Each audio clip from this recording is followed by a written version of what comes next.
Bem-vindos, amigos, a este Floripa em Foco muito especial com um convidado lá do extremo oeste catarinense, o nosso deputado federal pelo Partido dos Trabalhadores, Pedro Uczaj. Bem-vindo, deputado, é um prazer tê-lo aqui. Obrigado, Silvio, a todos os nossos telespectadores, todos que nos acompanham. É uma alegria conversar contigo sobre os temas fundamentais que hoje movimentam esse país e nesse espaço de luta que nós estamos na condição hoje de deputado federal.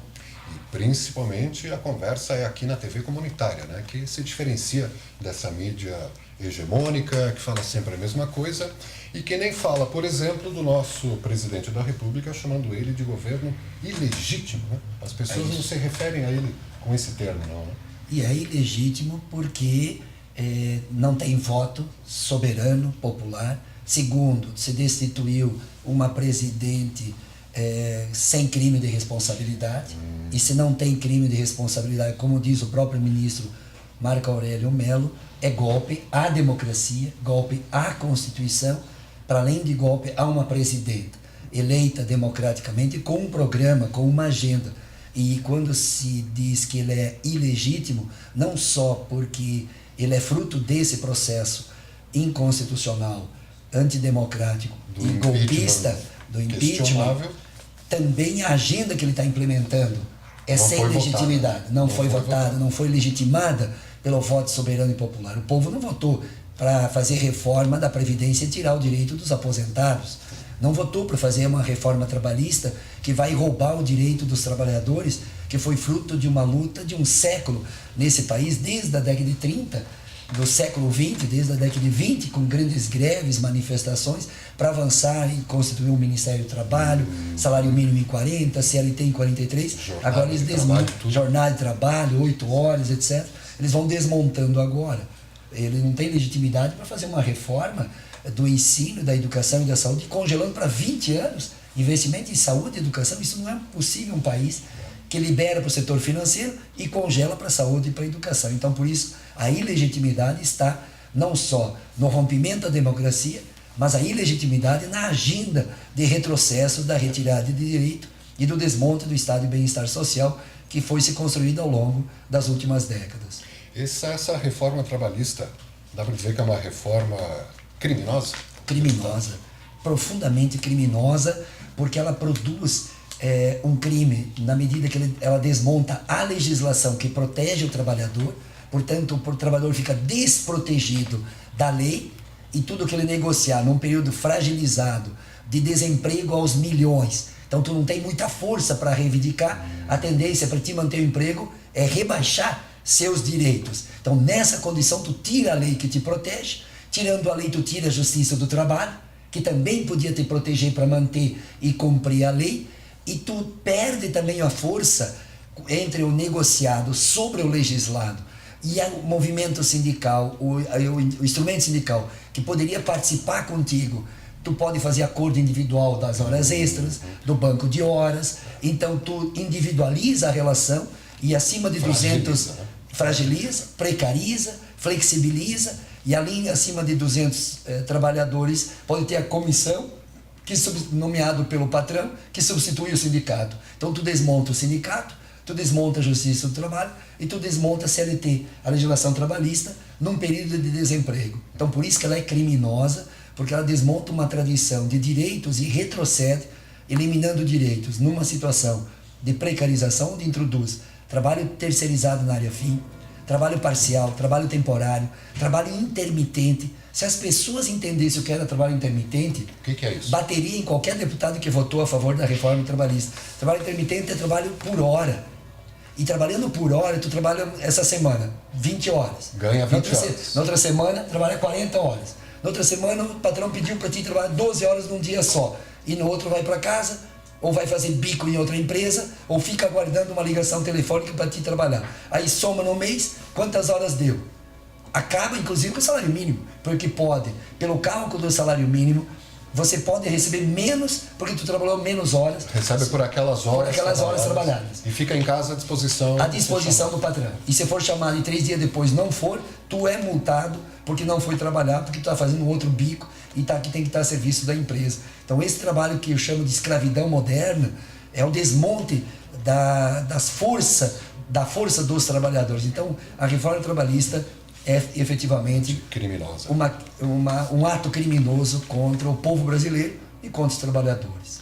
Eu lembro de assistir na TV Cultura, no Roda Viva, o relator da reforma trabalhista foi inquirido por um juiz do trabalho, inclusive, e o juiz falou que leu o teor da proposta da reforma e lá só beneficia empresários. Só. Então tu vai vendo lá os 120 pontos que muda na reforma trabalhista, retira direito do trabalhador, retira direito do trabalhador, retira direito do trabalhador e passa o poder para o patrão, passa o poder para o patrão. O patrão pode constituir comissão, o patrão pode mudar o contrato de trabalho, o patrão pode fazer um banco de hora, o patrão pode propor acordo extrajudicial, o trabalhador não pode propor, é proibido para o trabalhador propor um acordo extrajudicial, é só permitido ao patrão. Então o patrão tudo, o trabalhador nada. Essa é a síntese e o magistrado foi correto nessa avaliação, porque se a gente pega os 120 pontos que retira direitos, é do trabalhador.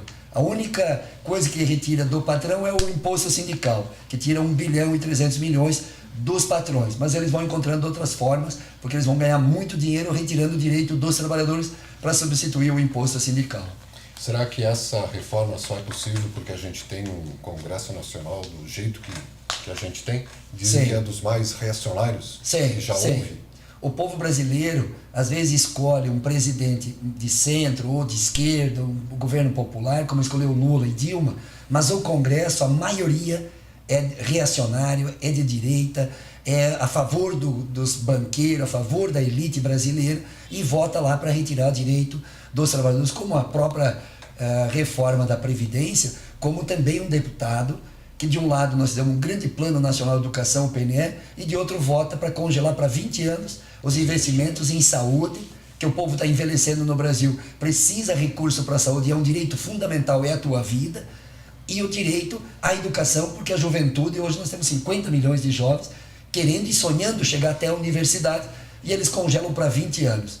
E é uma falácia quando um deputado vem aqui dizer tem que controlar os gastos públicos. Isso é uma mentira. A emenda constitucional 95 não diz isso. Diz, congela para 20 anos os gastos primários, saúde, educação, segurança pública, previdência, mas libera os gastos financeiros. Pagamento de juros, serviço da dívida, a dívida para os banqueiros. Não tem nenhum lugar do mundo mais seguro para especular que o Brasil. Para 20 anos está na Constituição que está garantido que dinheiro do Tesouro, dinheiro do orçamento, pagar juros, serviço da dívida, pagar para os banqueiros, pagar para os especuladores, está garantido na Constituição. E está proibido na Constituição ampliar mais recursos para a Previdência, para os aposentados, para a saúde, para a educação e para a segurança. Essa é a emenda constitucional 95. E por isso que os deputados, muitas vezes que votaram a favor, escondem o verdadeiro interesse porque votaram, e quem patrocinou o golpe desse país, a democracia, também foi o setor financeiro, é o que mais ganha. Querido do setor financeiro... Nunca foi mexido, né? Silvio, olha, estão dizendo que o Brasil está em crise. Mas crise para quem? Para quem está crise? Pega o Banco Itaú, está rindo da nossa cara. Banco Itaú, primeiro trimestre, 6 bilhões e pouco de lucro. Segundo trimestre, 6,17 bilhões de lucro. Está rindo de nós. Só um banco e é lucro, não é? O governo Temer tem opção, tem lado. Os deputados federais e senadores que estão votando a favor do Temer, não só para não investigar corrupção, tem lado. Setor financeiro, que financiou o golpe, financiou essa agenda ultraliberal, neoliberal de desmonte do Estado brasileiro, porque os bancos vão ter o quê? Previdência privada, desmontando a previdência pública. Plano privado de saúde, que vão controlar o dinheiro, desmontando o SUS. Financiamento estudantil para as universidades privadas, desmontando o FIES, o ProUni, os programas de educação pública nesse país, desmontando as universidades, retirando dinheiro da escola pública, da universidade pública. Portanto, os bancos estão rindo da nossa cara com o juro mais alto do mundo, com o Meirelles, que é associado de banco, ligado aos banqueiros.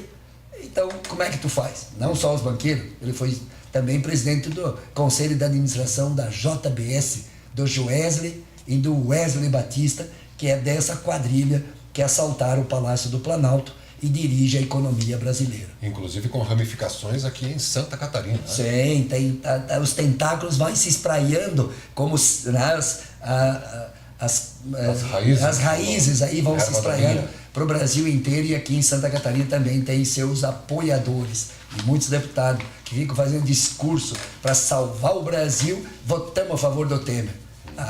Conta outra história. Eu acho, deputado, que a gente nunca viveu um momento tão bom, tão favorável no Brasil, no sentido de que está claro. Está muito claro o que é o sistema político, está muito claro como funciona o sistema financeiro, está muito claro, a gente está podendo escolher, queremos Temer, não queremos Temer. O problema é que eles dominaram, né, as instâncias do poder, mas nunca esteve tão claro a podridão que rola ali dentro. Não é? É isso, a manutenção e aprofundamento da corrupção, a agenda conservadora neoliberal de desmonte das políticas sociais, dos direitos sociais, concentração da renda, concentração da renda, transferência do dinheiro do povo para os setores da elite brasileira. Terceiro, a reforma da Previdência agora, como esses deputados e senadores votaram a favor do Temer, o povo agora não está gostando do Temer. Votaram a favor da reforma trabalhista, agora vão votar a favor da reforma da Previdência para roubar a aposentadoria do povo. Eles estão mantendo o Temer para não ser investigado. Então se desgasta. Como é que eles vão se salvar? Votando no Distritão. Querem votar no Distritão agora. A reforma política que é o mais votado. Daí, não, que bom. Agora vamos votar nos 16 eleitos em Santa Catarina, deputado federal, são os mais votados. Só que você esquece que o mais votado, tu estadualiza a campanha, volta o abuso econômico. Segundo, é a celebridade, é quem é conhecido. E quem é conhecido dos partidos? Os atuais deputados. Quais os partidos que vão indicar para ser candidato para você votar? Os atuais deputados. Portanto, não vai ter direito de escolher um novo, porque cada partido tem um número de deputados, eles querem manter. Se eles lançar muitos outros, eles se dividem, não se elege. O que vai ter tendência? É manter e salvar os que estão. Esse é o Distritão. É uma excrescência, uma violência, um crime que querem fazer no sistema eleitoral, e para que salve-se esse time que deu o golpe à democracia, que está sustentando o Temer, que é um dos políticos mais corruptos desse país, e toda a quadrilha que tomou de assalto o palácio. Gedel Vieira, denunciado. Yunes, denunciado. Padilha, denunciado. Padilha agora está andando com avião da FAB, mesmo que está proibido desde dezembro, porque ele seria hostilizado num voo comercial. Por que seria hostilizado? O que ele teria feito para ser hostilizado? Várias denúncias. Rodrigo Rocha Loures, com a malinha de 500 mil, soltinho. O judiciário soltou ele lá. Deixou ele livre, leve e solto, com 500 mil na mala. E de outro lado, persegue um ex-presidente sem prova, condena sem prova. Não, tem a prova da inocência, dizendo de onde é o apartamento, de quem é o apartamento. E agora a Polícia Federal concluiu o inquérito e mostrou e demonstrou com prova cabal que o Lula não é dono do apartamento, mas ele sim é condenado a 9 anos e meio. Por quê? 9 anos e meio, justamente, simbolicamente, em relação ao dedo que meio que falta, para dizer que o trabalhador não tem que se envolver na política, que o povo não tem que se envolver na política, que tem que deixar para a elite, para os doutores. Mas Silvio, se o Lula foi tão ruim presidente como essa elite está falando, deixa ele ser candidato. Deixa o Aécio ser candidato. Deixa o Temer ser candidato. E deixa o Lula ser candidato, porque senão vai o segundo golpe. Deixa o voto soberano e popular decidir, porque senão vai ser uma fraude impedir que o Lula seja candidato a presidente. Se ele foi ruim como presidente, o povo julga, o povo não vota nele. Como vocês estão criticando tanto, né? Muitos estão criticando tanto o Lula, deixa ele ser candidato, o povo vai julgar se ele deve ou não ser presidente. Como eu acho que o Temer tem que ser, o Aécio tem que ser, os defensores do Aécio, aqui de Santa Catarina, 60%, 70%, e onde é que está o Aécio? Onde é que está a moral? Em Minas Gerais tem 1,5% de aprovação em Minas Gerais, no estado dele. Será que tem condições morais e políticas, junto com o Temer, que sabotaram, não aceitaram a derrota e por isso criaram instabilidade política? Criaram instabilidade política para dar o golpe, e está aí, 14 milhões de desempregados. E entre eles mesmo também não há consenso, né? Estão todos brigando.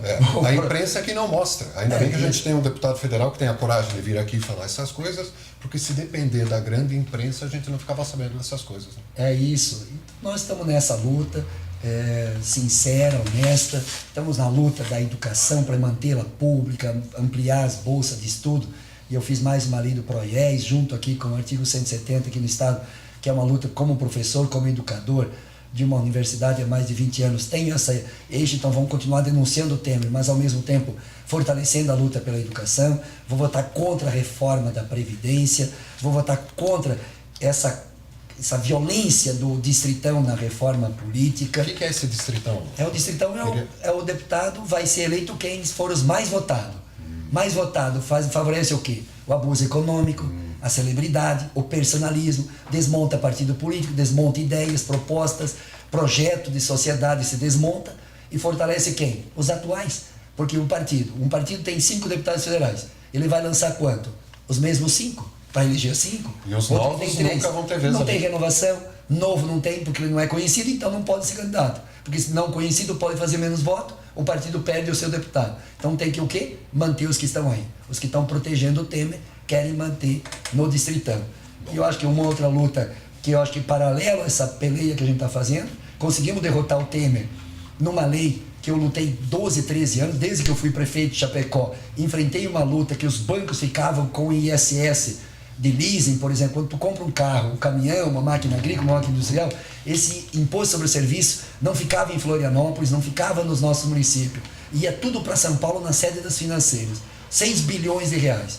Nós conseguimos derrubar o veto do Temer, com 371 deputados, e a partir do ano que vem, virá para Santa Catarina 228 milhões. A mais? A mais de imposto chamado de ISS. Imposto sobre o serviço, cartão de crédito, plano de saúde e arrendamento mercantil. Só Florianópolis, chamado leasing, só em Florianópolis, 23 milhões será depositado aqui na Prefeitura Municipal com essa luta que a gente fez. O ISS que não vai para São Paulo? Que não vai para São Paulo, não vai para os banqueiros, vai ficar aqui. Uma luta que escrevi livro, fez o debate aqui no Tribunal de Contas e o Tribunal de Contas se convenceu do mérito da nossa luta e só a Grande Florianópolis e os municípios da Grande Florianópolis vai chegar a 45 milhões de reais a mais no próximo ano. E eu propus mais 1% do FPM para os municípios, para que os municípios possam ter mais 3 bilhões no mês de março. Eu que coordenei em outubro, em 2014, conseguimos aprovar 1% do FPM para o mês de julho. O que é o FPM? O FPM é o Fundo de Participação do Município, que é a transferência desse Fundo Constitucional do governo federal para as prefeituras do Brasil. Certo. Então, em 2009, o Lula concedeu, depois da Constituição de 88, nós conseguimos 1% em 2009 com o presidente Lula. Conseguimos mais 1% em 2014 com a presidente Dilma, que eu que coordenei na comissão especial esse 1%. E agora eu propus mais uma emenda constitucional para conseguir mais 1% para o mês de março. Então as prefeituras teriam março, julho e dezembro. Vamos ver se até dezembro esses deputados aí que estão a favor do Temer vão ver se começa a ficar a favor do povo de Santa Catarina e votam para trazer mais recursos para o nosso povo. E que vai significar aí milhões e para Santa Catarina 160 milhões a mais. E que é esse papel que o deputado tem na mão. Sim. E não é só Florianópolis, tem vários municípios catarinenses que estão aumentando sua receita. Claro, do leasing daria, o ISS do leasing, plano de saúde, cartão de crédito daria 228 milhões. E vai ter, já derrubamos o veto do presidente, já é lei, já está em vigor. E olha o que cada município tem que fazer e introduzir numa lei municipal agora até outubro, que é chamado Código Tributário Municipal, incorporando o ISS dessas modalidades para conseguir receber essa receita. O 1% do FPM no mês de julho agora, as prefeituras receberam no Brasil inteiro 3 bilhões e nós propomos agora mais 3 bilhões para o mês de março e queremos aprovar com apoio aí do municipalismo brasileiro até dezembro. E é todos que estão nos assistindo. E quero falar aqui não só para os trabalhadores, mas para os empresários da Grande Florianópolis e de Florianópolis e os empresários da área do comércio sobre a reforma da Previdência. Eu pergunto, quanto de dinheiro público o governo federal passa para a prefeitura de Florianópolis por ano do FPM? 133 milhões. Quanto que o governo federal passa para o povo de Florianópolis através dos aposentados em Florianópolis? 1 bilhão 723 milhões de reais. Olha o que eu estou falando. 1 bilhão 723 milhões de reais. A Grande Florianópolis, 3 bilhões e 100 milhões. Estou falando 3 bilhões. gera emprego local, gera comércio, gera imposto aqui, gera desenvolvimento aqui. Como é que nós vamos ser a favor da reforma da Previdência para esse dinheiro ir para os bancos em São Paulo, para a sede das financeiras? Não tem nenhuma sede de financeira em Santa Catarina. Não tem nenhuma sede financeira em Florianópolis. Desmontar a Previdência Pública, construir Previdência Privada, é voltar para a sede das financeiras esse dinheiro. Como é que nós podemos ser capazes de apoiar reforma da Previdência? Então não é só tirar o dinheiro do aposentado, é tirar do movimento econômico dos pequenos e médios municípios desse país, o interior desse país. E interior, estou falando, para além de São Paulo e Rio de Janeiro. Florianópolis não é o centro da economia brasileira, não é o centro, mas estou falando ainda só na de Florianópolis. O empresário do comércio de Florianópolis se movimenta, se mobiliza. Vamos ser contra a reforma da Previdência. 1 bilhão 723 milhões. Os aposentados de Florianópolis vão gastar onde? Em São Paulo, na China? Não aqui. No comércio aqui, com remédio aqui, roupa aqui, comida aqui, sapato aqui. É isso. Então, por isso que nós temos que defender a Previdência Pública. É o melhor instrumento de distribuir renda desse país e é o melhor instrumento de distribuir emprego nesse país, oportunidade nesse país. Por isso que a minha posição é crítica e vou votar contra. Calma, deputado, calma, senão não vai chegar ao terceiro mandato de deputado federal desse jeito, hein? Estamos aqui no Floripa em Foco Especial na TV Comunitária de Florianópolis com o deputado estadual pelo Partido dos Trabalhadores, Pedro Uczai, que já foi deputado estadual lá no século passado, ainda de 95 a 99, foi por 3 vezes deputado estadual e também vice-prefeito do município de Chapecó, que nesse 25 de agosto agora completa os seus 100 anos de emancipação política. Prefeito, agora está no deputado, já está no segundo mandato de deputado federal. E é um dos mais combativos aí que podem mostrar a cara para bater, né? Porque tem muitos aí que estão se escondendo. Eu acho que isso é valor. Eu acho que a política, eu acho que 2 observações nessa tua fala, Silvio. Uma, a política tem que ser criminalizada, demonizada. Segundo, se nós não temos política, nós não temos democracia. Se não tem política e não tem democracia, não tem político. E precisa dos políticos. Agora precisa compreender que toda a sociedade precisa participar da política e enfrentar o debate da corrupção. E para mim, na política, não tem meio honesto. Para mim, tem alguns valores que me movem na minha vida pública. Não tem meio honesto, como não tem meia grávida. Aprendi com a minha mãe. A única vez que acabei batendo, uma única vez, meu filho tem 25 anos, quando ele tinha 6, ele roubou uns brinquedos aqui numa escola em Florianópolis, né, e voltou para casa, ele disse que não queria devolver os brinquedos. Eu lembrei da minha mãe, não roube uma agulha, senão tu vira ladrão. E aí eu acabei batendo nele. A única vez. Única vez na minha vida. Só precisou uma vez também. Uma vez, nunca mais roubou nenhuma bala, nenhum doce de ninguém. E aprendeu a lição, mesmo que é uma pedagogia do cagaço, devia ser com diálogo, com conversa. Eu fui quase padre, sou professor, educador, mas fiz o método errado, mas no conteúdo, no mérito, a gente tem que corrigir coisa errada. Então eu tenho na minha pauta, da minha vida pessoal, na luta política, tu não tem que... A única coisa tua na política é o teu salário, o resto do povo. Por isso que foi prefeito de Chapecó, nunca ninguém possa dizer que eu desviei R$1 quando fui prefeito, quando fui deputado, hoje como deputado federal. Então, além da luta política, tu tem que ter valores, tu tem que ter posição clara sobre isso que está acontecendo e não comungar com isso que está acontecendo. Se tem corrupto lá, tem corrupto cá. Nós somos a expressão da sociedade. Se tem gente honesta cá, tem honesto lá. Ou seja, nós não somos extraterrestres. Os deputados lá em Brasília foram votados pelo povo daqui, pelo povo de cada estado desta federação.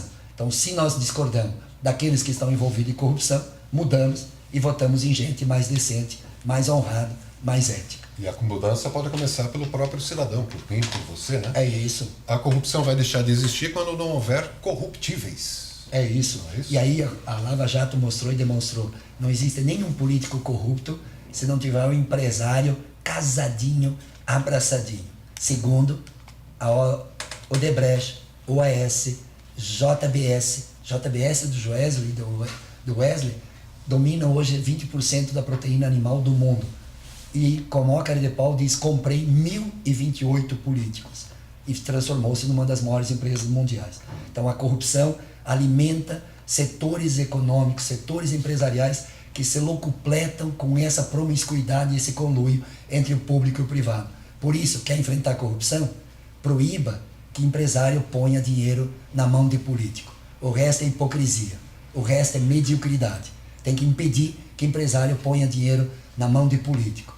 Porque com exceções de empresários que são ideológicos, que militam nos partidos políticos, uma grande parte deles não fazem caridade evangélica, não. Fazem investimento para ter muitos retornos. Faz negócio com a política. E por isso que nós temos que romper esse conluio, essa promiscuidade entre o público e o privado, esse casamento que dá origem à fonte da corrupção no país. Proíba que empresário ponha dinheiro na mão de político, já é metade da corrupção resolvida. Muito bem, deputada. Parabéns pela posição moral e ética, né? E pela disposição de expressar isso. Porque, de novo, né, tem muitos aí que se escondem na hora de falar, né? Pois bem, querido, temos mais 2 minutos. Muito obrigado pela presença. Nem podemos falar um pouco da questão do modelo energético brasileiro, além da reforma da Previdência, da reforma trabalhista, dessa justiça inoperante. O sistema elétrico pode sofrer danos também na mão desse governo, deputado? Com certeza. A concepção que eles têm é de desmonte do Estado de bem-estar social, estão construindo uma nova relação do Estado com a sociedade, estão mercantilizando tudo e vão mercantilizar a água, vão mercantilizar o petróleo, vão mercantilizar a energia. E a energia é um direito de todo cidadão. Tu não pode chegar em casa e não ter luz. Então é um direito do cidadão fundamental para a vida das pessoas. E vão mercantilizar, vão privatizar, vão desmontar um modelo tão vitorioso que foi a modicidade tarifária. Tentar buscar tarifas menores. Segundo, a universalização da energia para todos. Por isso um programa de luz para todos que o Lula construiu para mais de 10, 11 milhões de famílias que não tinham luz. Terceiro, a regulação e a garantia de fornecimento de energia. Quando tu passa para o mercado, eles vão fornecer a hora que der lucro, a hora que não der, não vão fornecer. Vai voltar o apagão se eles votarem esse projeto que está em discussão junto do governo federal. Por isso, parabéns a todas as lideranças do setor elétrico aqui de Florianópolis que participam de um bom debate e dentro dessa agenda toda, mais um setor além da Petrobras, do pré-sal, que estão desmontando o maior patrimônio do povo brasileiro, estão roubando para os estrangeiros, estão entregando para os estrangeiros a nossa soberania nacional e agora querem votar um projeto de lei para vender todas as terras dos brasileiros para os estrangeiros. E terra não é só para produzir alimento, terra tem energia solar, minerais, energia eólica, tem minerais, tem lítio, cádmio, silício, tem madeira, tem biodiversidade, tem cádmio, tem bório, tem xisto, tem água doce, tem petróleo. Ou seja, nós temos um dos países mais cobiçados do planeta e, lamentavelmente, estão desmontando e voltando a ser colônia, entregando para os estrangeiros o que é nosso desse país. Portanto, esse país tem que ter soberania e nós temos que nos indignar, ética e politicamente, com esse governo entreguista que desmonta o que nós construímos ao longo de um século, desde Getúlio Vargas, nosso gaúcho, que construiu a CSN, a Vale do Rio Doce, a Petrobras, a CLT, salário mínimo, todas essas áreas, todo o setor energético, a Eletrobras. No começo da década de 60, 62 surgiu a Eletrobras, agora vão desmontando a Eletrobras, Petrobras e tudo. Corrigem a corrupção, põe na cadeia os corruptos, mas não mata o nosso patrimônio, a nossa riqueza. Mas graças a pessoas como o nosso deputado Pedro Kizai, a gente fica sabendo dessas coisas e daqui a pouco a massa acorda e em 5 minutos a bagunça vai estar resolvida, né? Sim. Nosso tempo, infelizmente, né, deputado, ficaríamos horas aqui ouvindo e quem quiser pode entrar em contato. Qual é o e-mail do gabinete em Brasília? Pode ser puxai@hotmail.com. Pode entrar em contato, eu respondo, dialogamos junto, fizemos esse bom diálogo para que a gente, de forma democrática, plural, diversa e honesta, entre nós a gente possa dialogar e pensar um Brasil que é possível e é necessário, um outro Brasil com mais justiça, com mais solidariedade, com mais segurança, com mais saúde, educação e mais oportunidade de emprego e mais felicidade humana. Eu acho que essa é a utopia que me alimenta, né? Desde lá, lendo a Bíblia lá do Gênesis, do Êxodo, que é construir uma terra de liberdade, uma terra onde libertar as pessoas, né? Libertar as pessoas. Para que elas possam se ver o mundo e agir. Ser sujeito da história e participar. Participe. Porque se você não participa da política, os outros participam e decidem. Não só a vida deles, mas a tua também. Então te envolva, seja cidadão, ativo, participa e acompanha todos os políticos para que você possa separar o joio do trigo. Muito bem. puczai@hotmail.com, sendo que Uczai escreve com C e depois C. Z. puczai@hotmail.com, para você entrar em contato com o nosso deputado federal, a quem agradecemos mais uma vez Obrigado. pela pequena aula de ética e cidadania. Espero que o telespectador também tenha apreciado e pode rever esse bate-papo com o deputado Pedro daqui a pouco, a partir das 22 horas, aqui mesmo na TV Floripa, a TV que você vê, ouve e sente a diferença.